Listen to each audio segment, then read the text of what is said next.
Welcome, film economists. My name is Greg, where learning economics is as easy as watching a movie. How does a company decide how to allocate their time and resources between many different products and services? Well, there is an economic theory for that, and it's called the production possibilities curve. The production possibilities curve may sound like a mouthful, but it's actually a pretty easy concept to understand. Well, it's still a mouthful. Really can't get around that. The production possibilities curve, or PPC curve, is a model that shows what the maximum amount of product a company or person can make. And this theory isn't just about companies producing products. It's also something that can be used for individuals like you and me through our everyday lives. And let's take a look at Captain America as an example of this. If you've ever seen a Captain America movie, you know that Captain America really likes throwing his shield.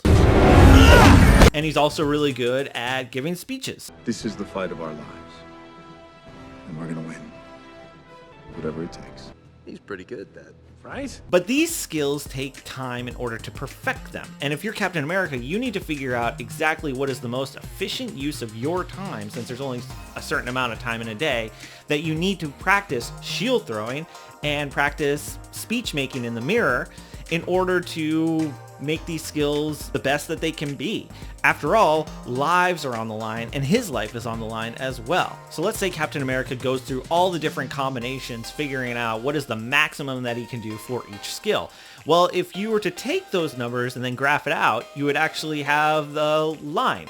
And anything in the blue shaded area is stuff that he can do. Everything in the red shaded area is stuff that he wouldn't be able to do because there's just not enough time in the day. And that line you see, that's the PPC line right there. That is the maximum amount of stuff that he can do in a day. And just like a company that makes different services or products, that is the maximum output that they can do too. Okay, so why is this important? If you own a company, it's really important to figure out what is your max output that you can do when you're making several different products and services in order to maximize your income. If you're a regular guy just like you and me, we kind of do this subconsciously, figuring out how we want to divide up our weekend between making YouTube videos or watching Netflix. And this model combines so many different theories in economics, including scarcity, opportunity cost, efficiency, inefficiency, economic growth, and contractions. But you might be thinking, Greg, this sounds a lot like comparative advantage. And yes, there are a few similarities to comparative advantage. By the way, if you didn't see that video, that's just right up here that you can click on and you can figure out more what I mean by comparative advantage. And because the PPC curve includes a lot of different microeconomic ideas and theories, it's more important than ever to learn what those are.